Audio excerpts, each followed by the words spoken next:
Hey crew, it's Pitt, and I'm back with another lesson from the book. We're back in Genesis. We're on Genesis 25. We're going to go ahead and dive into these, and uh, before we really dive into it, let's go ahead and do this. I've done the other video, but if you are not searching for answers beyond what your religion already gives you, then this is probably not going to be the place for you. If you are satisfied in your current religion, this is probably not going to be the place for you. I am insisting on a literal reading of the Bible without the goggles of that it is either Israel is the chosen nation or that Jesus was divine. We're just going to see what the Bible says about things. And so if you get mad about that, that's on you. uh, Genesis 25 is a continuation of Genesis 24. It is the justification for the later taking of Israel by Moses. Well, not Moses, because he doesn't get to go in, right? But by the others. And we're just going to read through it. We're going to see what it says. I'm going to show you some things on Google Earth real quick. And we're just going to breeze through this. There's not a whole lot of substance here. This is just an amalgamation of a lot of things. Now, Abram had taken another wife named Keturah, and she bore him Zimran, Jokshan, Midian, Ishbak, and Shoah. Jokshan was the father of Sheba and Dedan, and the sons of Dedan were the Ashurites, the Letushites, and the Limwites. The sons of Midian were Epher, Hanok, Abidah, Eldah. And these were the descendants of Keturah. All right, so these people are supposed to have settled in this part of the world. This is the tribes that, like, these are all descended from Abram, right? This is taking the genealogy from Noah and narrowing it farther. What Noah said was that he came from over here, right? Suppose. I believe that Eden was here. They were cast out of Eden. They wound up here in Mesopotamia, and this was where they dwelled after Eden. This is where the flood took over Noah and his sons, Shem, Ham, and Japheth. Shem went to the west. Japheth went to the north, and Ham went to the east, I believe. Or no, Ham went to Egypt, or to Africa, South Africa. And so that is what the current understanding is for that. But this is taking the genealogy from those people and putting it narrower, right? So all of the people that were the descendants of Shem that inhabited this part, which is historically what they inhabited, all this bright yellow right here, and putting it onto Abraham. It's taking it from Shem and putting it onto Abraham. And these particular, the daughters of Keturah were Qatar, Bahrain, UAE, this area here, up through the entire Arabian Peninsula. There's another group that was over here. There's another group that was over here in Egypt. And then there was another group that went up here. But they are all genealogically linked to Abraham right here. And those were the descendants of Keturah. And then Abraham left everything he owned to Isaac. But while he was alive, Abraham gave gifts to the sons of his concubines and sent them away from his son Isaac to the land of the east. And that's where because right now, historically, Abraham is dwelling here. He's on the Red Sea. His father-in-law lives over here, and so he's over here, or not his father-in-law, because he's married to I forget, maybe it's one of his other wives. It has to be one of his other wives, because he's married to his sister. Abraham lived a total of 175 years, and at a ripe old age he breathed his last and died, old and contented, and was gathered to his people. His sons Isaac and Ishmael buried him in the cave of Machpelah near Mamre, in the field of Ephron, son of Zohar the Hittite. This was the field that Abraham bought from the Hittites. We have already talked about that. That was in 24, I think, maybe 23. After Abram's death, God blessed his son Isaac, who lived near Beer Lahai Roi. I'm not very good with the names, so bear with me on that. Okay, so Isaac's getting blessed. Out of all the descendants, we're at Isaac. We don't really get a justification for that. Um, we just don't. And so, and this is the account of Abraham's son Ishmael, whom Hagar the Egyptian, Sarah's maidservant, bore to Abraham. These were the names of the sons of Ishmael in the order of their birth. Nebaioth, the firstborn of Ishmael, then Kedar, Abdil, Mibsam, Mishma, Duma, Massa, Hadad, Tema, Jetur, Naphish, and Kedemah. These were the sons of Ishmael, and these were, and these were their names by their villages and encampments. 12 princes of their tribes. Bear that in mind, please. Like, we get into tribes later, right? And so, bear in mind that there were 12 tribes already in this history, please. Because the number 12 is important. There is a cycle that based off of 12, right? There is a progression in the sky based off of 12. There's a disaster cycle based off of 12. And this whole book points there if you know what you're looking for. Okay, so these were the sons of Ishmael, and they were the names by the villages and encampments. Ishmael lived a total of 137 years, then he breathed his last and died and was gathered to his people. That's interesting terminology there too. Gathered to his people. Let's pop that up and look at that real quick. Y'all know I like word studies. And was gathered is gather yourself, was gathered to, amassed, assembled, cured.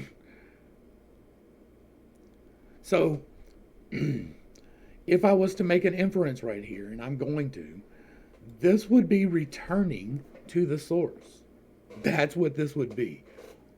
To me, with my beliefs that we were all created from God and that all of our peoples come from the same place and there is no one people, I believe that we are gathered back to our people. We are gathered back to the collective God. We are going, our heaven is not walking some city, right? It's perfect, harmonious union with God. After this, that's what heaven is. We're living in a very not heaven-like place. I'm not sure if there is a physical hell. I don't think so. I'm pretty sure because at this point in time, that concept did not exist, just in case you were wondering. The concept of hell did not really come about for a few thousand years after this. And so, I don't believe that there is a burning, damnation, eternal hell. I believe that is a construct to keep people in line. But we are eternally separated from God until we come into line with Him. Until we turn to Him and ask Him for forgiveness and we repent from our ways and we truly seek His face, then we get to go home to Him. That's how that works. As far as I'm concerned, I can't ever say that I'm perfectly right? I haven't been there, but I've been pretty close. I've been close enough that I feel confident saying that. And then Ishmael's descendants settled from Havilah to Shur, which is near the border of Egypt as you go towards the shore, and they lived in hostility towards all their brothers.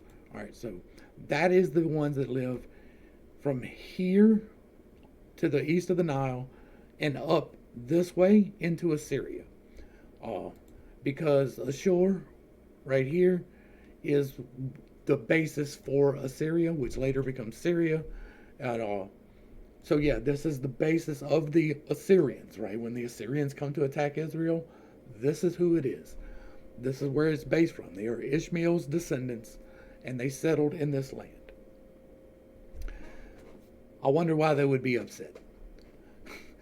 This is the account of Abram's son Isaac. Abraham became the son of Isaac, and Isaac was 40 years old when he married Rebekah, and the daughter of Bethuel the Aramean from Padan Aram, and the sister of Laban the Aramean. Later, Isaac prayed to the Lord on behalf of his wife because she was barren, and the Lord heard his prayer, and his wife Rebekah conceived. But the children inside her struggled with each other, and she said, "Why is this happening to me?" So Rebekah went to inquire of the Lord, and he declared to her, "Two nations are within your womb, and two peoples from within you will be separated. One people will be stronger than the other, and the older will serve the younger." When the time came to give birth, there were indeed twins in her womb. The first one came out red, covered with hair like a fur coat, and so they named him Esau. After this, his brother came out grasping Esau's heel, so he was named Jacob.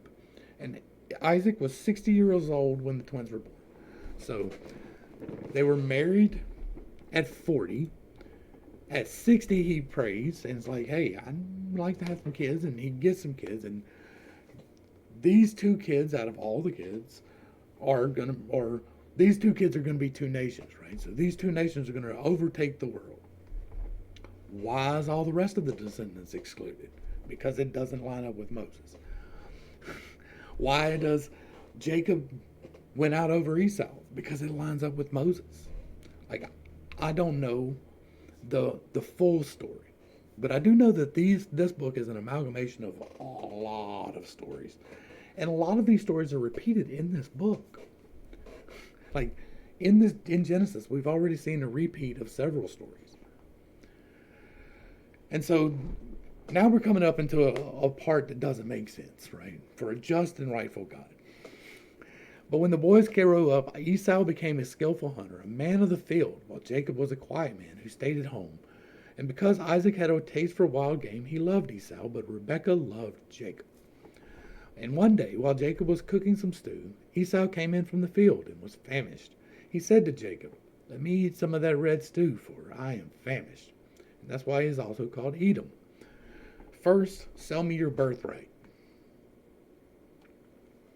"Look," said Esau, "I'm about to die, so what good is a birthright to me? Swear to me first." So Esau swore to Jacob and sold him the birthright. And then Jacob gave some bread and lentil stew to Esau, who ate and drank and then got up and went away. And thus Esau despised his birthright. That's a problem for me, because this is coercion. This is very bad. This is a bad act by the brother, period. It doesn't matter what you think the justification might be later in the book. What he is doing right now is objectively terrible. Objectively. His brother comes in starving, about to die, and he says, "All right, well, I'll feed you. I got this food ready right here. You can have it if you give me everything that you are entitled to inherit." That's pretty rough right there. That's some rough stuff right there. And I don't know what I think about a God that would bless someone like that. And God's promise to Isaac. Now there was another famine in the land subsequent to the one that had occurred in Abraham's time. And Isaac went to Abimelech, king of the Philistines at Gerar. The Lord appeared to Isaac and said, "Do not go to Egypt. Settle in the land where I tell you. Stay in this land as a foreigner, and I will be with you and bless you. For I will give you all of these lands, to you and your offspring. And I will confirm the oath that I swore to your father Abraham. And I will make your descendants as numerous as the stars in the sky, and I will give them all of these lands. And through your offspring, all nations of the earth will be blessed. Because Abraham listened to my voice and kept my charge, my commandments, my statutes, and my laws." All right. Breakdown point. First off, we have the descendants of Abram. And Abram was promised, despite what we have already discussed about him not being a worthy person any more than Jacob is. His people, Abram's people, occupy the entirety of this land. They have taken over all of Shem's progeny. They have completely overtaken everyone who was descended from Shem. They are all now descended from Abraham.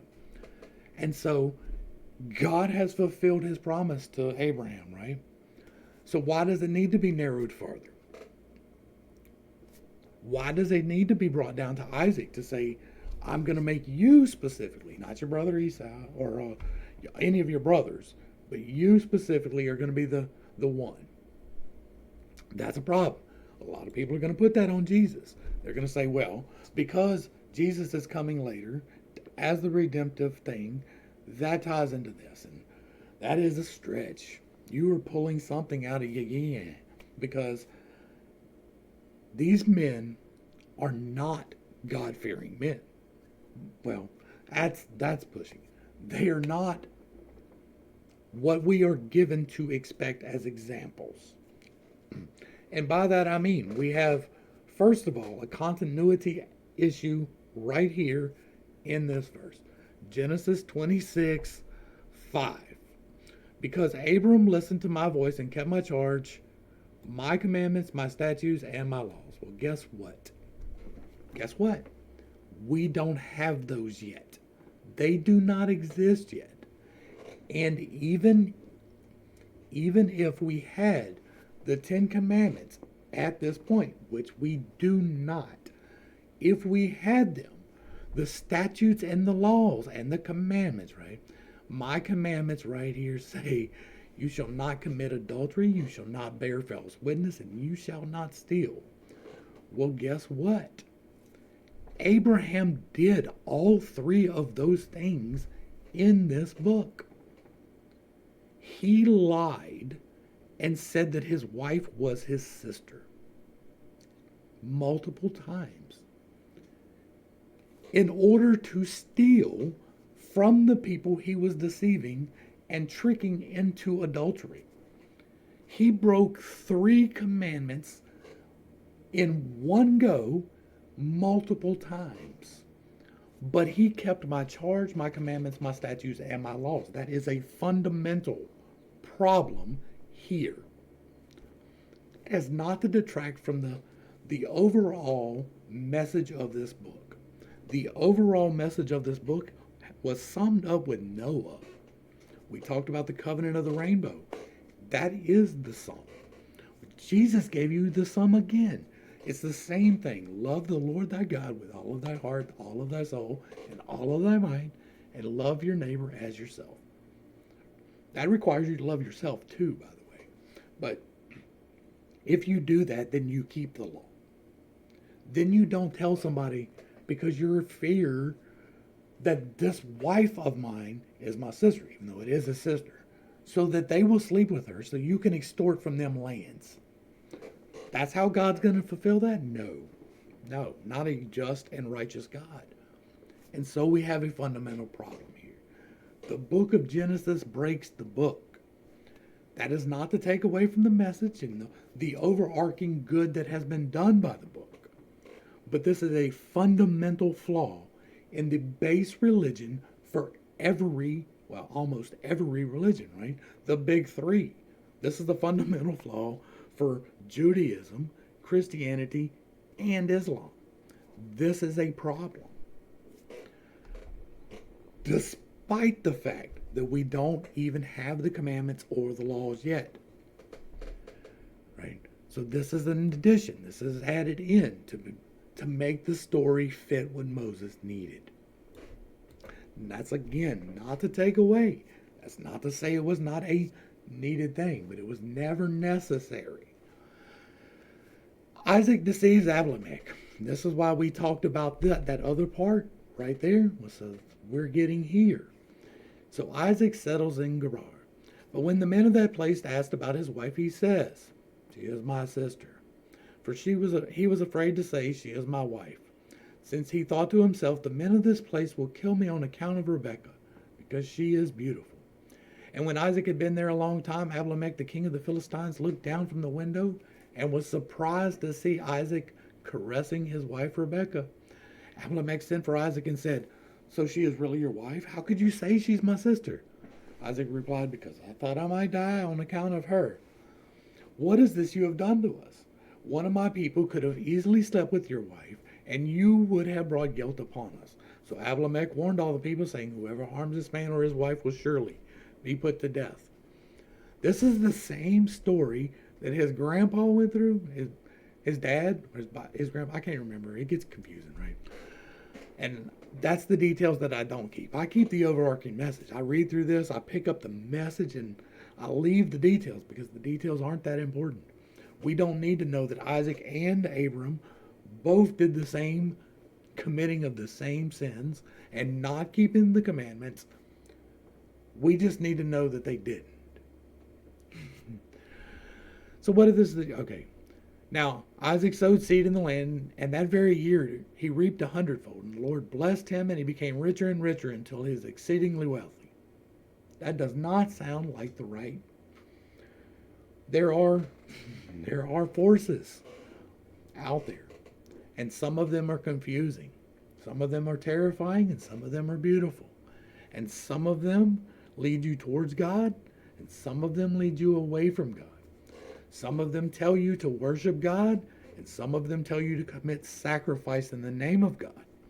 And I think that this is the blessings are coming from the wrong side of the thing. Because that happens. That is just as real as blessings from God. The adversary gets to use those blessings too. Now, they're not genuine. They will be snatched from you, and you will wind up in slavery. But he gets to give them to you temporarily. How many deals do we have? Deals with the devil. How did you get rich? I made a deal with the devil. That's real. Real. All right. So, and then Isaac's servants dug a valley in the wood. And this again is another repeating of the story. Justification for taking of the land. I'm not even going to read that. We're gonna hit this real quick. Finish up the covenant with Abimelech, and that's it. And then later Abimelech came to Isaac from Gerar with Azaroth his advisor and Phicol the commander of his army. Why have you come to me? Isaac asked them. You hated me and sent me away. We can see plainly that the Lord has been with you, they replied. We recommend that there should be an oath between us and you. Let us make a covenant with you that you will not harm us, just as we have not harmed you, but have only done good to you, sending you on your way in peace. And now you are blessed by the Lord. So Isaac prepared a feast for them, and they ate and drank. And they got up early the next morning and swore an oath to each other. And then Isaac sent them on their way, and they left in peace. And on that same day, Isaac's servants came and told him about the well they had dug. We have found water, they said. So they named it Sheba, and to this day the name of the city is Beersheba. And when Esau was 40 years old, he took as his wives Judith, daughter of Beeri the Hittite, and Basemath, daughter of Elon the Hittite. And they brought grief to Isaac and Rebekah. Now this particular passage right here, and this is where we're going to end up. This particular passage right here is not explained, right? You learn that they're here, but you have to go extra biblical to find out any history of this. And I'm not going to dive into it because it's really not worth diving into. What it is that they are taking more of the existing myths and legends of Moses' time and incorporating them into the myths and legends that he is forming in this book. I hope that I have not brought too much confusion. I hope that I have brought just a little bit of enlightenment. I am not trying to go wildly radical. I know that it is doing that, but that is not my intention. I have to put this out there because I was told by him to put this out there. And I have to point out these inconsistencies when I see them. And that is a problem, y'all. There is a problem that Abraham and Isaac were blessed. That is a problem. The things that they are doing are against the laws and the commandments of God. And yet he's blessed and the chosen one. Something seems a little sus. Something seems just a little bit suspicious there. It's not enough to throw out the entire book because despite the best efforts of men, God told us what we needed to know here. He told us here that we need to turn to him and that he will come to us, right? If we go, Lord, I come to you as a sinner and I ask for your forgiveness. Come into my life and change me and make me your man or your woman. You know what will happen? He'll do it. There needs to be nobody in between you. It is between you and him, and that is it. But you have to change your ways. He will help you. He's not going to force you. So if you say that and you don't change your ways, you are no different than you were. And that is true whether or not you think some blood was involved or not. Whether or not you were dunked in a river or not. Whether or not somebody splashed some water on your forehead or not. If you personally do not change, to seek the Lord, then you are doing it wrong. Period. The end. No matter what name you call on, even if you're calling on Him directly, if you're not doing it genuinely, you are not going to get good results. But if you genuinely seek Him, and if you genuinely seek to turn from your ways, He will assist you. He will take it from you. And I can promise you, He has done it for me. I can give you all kinds of anecdotal instances. I can't give you hardcore evidence that this happened. It's just, you can't do that. There's scientific, empirical evidence of my faith is not possible. I can tell you my experiences. I hope that you know that I am genuine, but you might not. You might think that I'm here just for whatever. I'm not here to cause strife. I am here to cause people to find God and be saved, period. And there needs to be no intervention. So I'm going to wrap that up, but we will be back into Genesis. We will be picking up on Genesis 27 next. To the crew, thanks for hanging out. I appreciate every single minute that you are here with me, and I am praying for you every single day. Until next time, I love you. You're perfect, whole, and complete, just the way that you are. And this has been Pittstake. Peace.